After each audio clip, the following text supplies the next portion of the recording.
So there's a problem with this. Is my explanation. This is to my the gen- to- explanation. to the- This is my to the explanation. to the gentleman This is from factual, Taguig. and this is my explanation. So I will stop there. With all due respect, your statement's already out of order. It has nothing to do with the topic on hand. No, Mr. And President. the presiding officer will strike off. It has the- all to do with this. Will strike off It has all to do. the I do not, statements Mr. President. pertaining to Senator Mr. Escudero. President, kaibigan ko si I Senator direct the Escudero. stenographers to I strike don't off doubt these him. statements. He is the victim here. I'm not doubting him. I'm not doubting he will be fair. I am saying, we will we want a fair suspend trial the or not, session Mr. for a few President? minutes to request the presiding officer, Senator Chis Escudero, to ascend the rostrum. Session Mr. suspended. President, Let me acknowledge a former Senate President, Senator Tito Soto. Thank you, Mr. President. Tama-tama yung sinabi ng distinguished lady from Taguig. Tanungin daw yung mga legal staff. Binigay nga sa akin ng legal staff ko, eksakto nga ito eh. Article 11, Section 6, page 154. Constitution is silent regarding presiding officer of Senate impeachment. However, the Constitution expressly provides that the Chief Justice will preside if President is on trial. O ngayon, yung mga graduate ng Ateneo, tsaka ng mga UP, ito ngayon yung legal maxim. Expressio unius et exclusio alterius. In other words, the express mention of one thing is the exclusion of another. Palagay ko, naintindihan nyo lahat ngayon. Itong akin, sa publiko yung sa akin.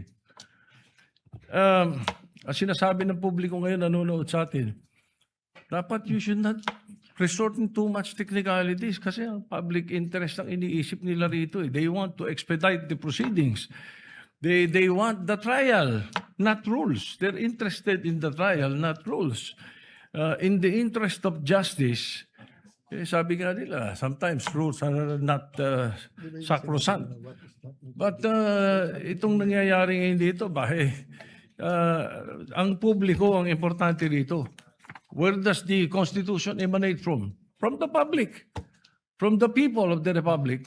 So, desisyonan nyo na to, Mr. President, para matapos na. Mr. President, can I have my 2 minutes? Once again, let me reiterate the position of the chair.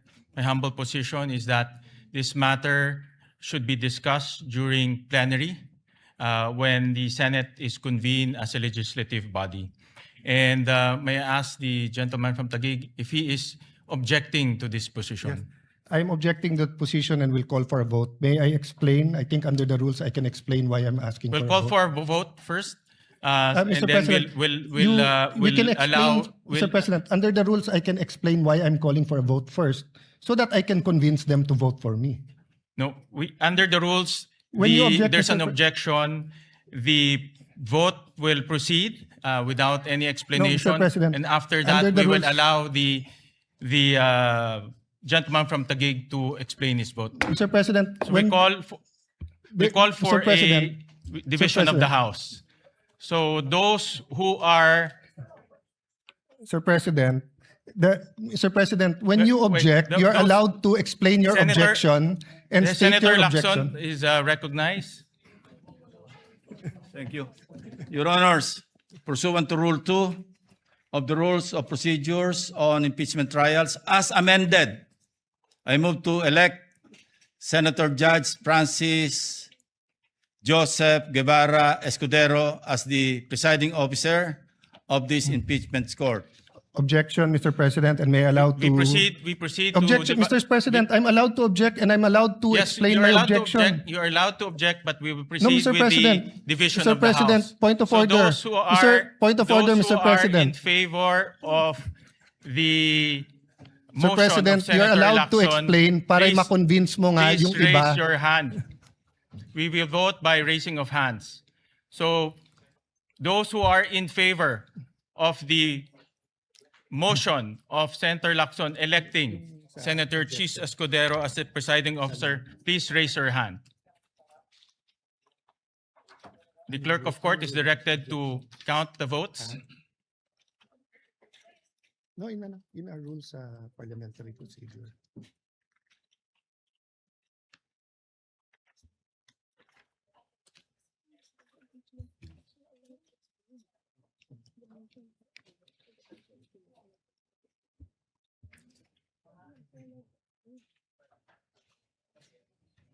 How many?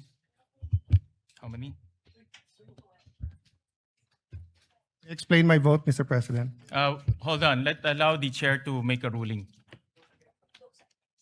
Those who are against to the motion of Senator Lacson electing Senator Chis Escudero as the presiding officer, please raise your hand.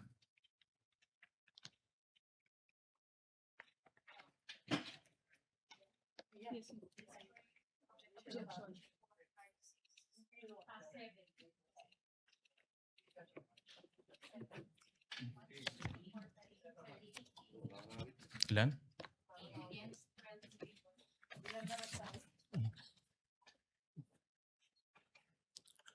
The official count is 12 in favor, 8 against.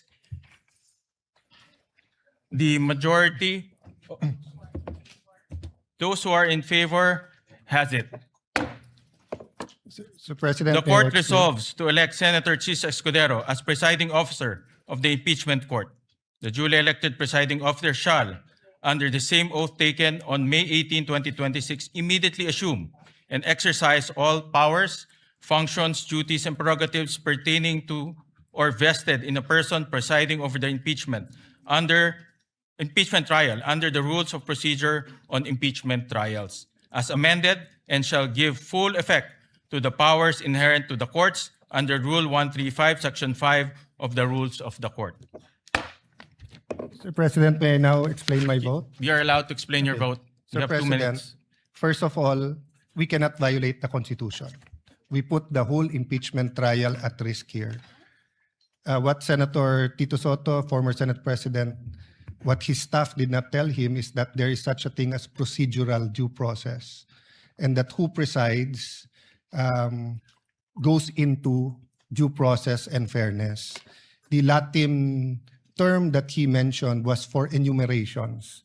That when there are enumerations at hindi kasali doon, in this case, there was a statement that in only one case it would be the Chief Justice, because member of the Constitutional Commission who became Chief Justice, Davide, was going to amend precisely the Constitution to state the Senate President shall preside. But upon explanation by the sponsor that it is understood that it is the Senate President, then it should be the Senate President.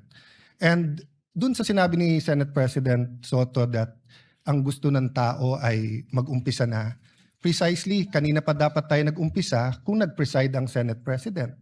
Secondly, this is when you have threshold issues, issues that go into due process fairness. If we're going to say that ang gusto ng tao i-convict na lang, then let's just blurt it out. Now, if we're going to say we want a fair trial, let's make sure that every aspect of this trial is fair. So that's why, Mr. President, if you read the rules, the presiding officer shall have the power to make an issue by himself or by the Secretary of the Senate all orders, mandates, writs, authorized by these rules of the Senate, and make and enforce such other regulations, orders, premises that the Senate may authorize or provide. Nandito din, Mr. President, that the Senate President may by himself, or bottom line, Mr. President, pwedeng mag-decide ang Senate President o sa atin. And Mr. President, there are issues that goes into fairness. You know, the AMLA will be a witness here. And I have information that the 20 years AMLA records of Senator Escudero and his credit cards and bank accounts were all opened up in the office of the Senate President, where members of the Blue Ribbon Committee was here. Then we're going to ask him to preside. So there's a problem with, this is my explanation. This is my explanation. To the gentleman This is from factual Taguig. and this is my explanation. So I will stop there. With all due respect, your statement's already out of order. It has nothing to do with the topic on hand. No, Mr. And President. the presiding officer will strike off It has The- all to do with this. will strike It off has all to do. the I do not, statements Mr. President, pertaining to Senator Mr. Escudero. President, kaibigan ko si I Senator direct the Escudero. stenographers to I strike don't off doubt these him. statements. He is the victim here. I'm not doubting him. I'm not doubting he will be fair. I am saying, we want will a fair suspend trial the or not, session Mr. for a few President? minutes to request the presiding officer, Senator Chis Escudero, to ascend the rostrum. Session Mr. suspended. President,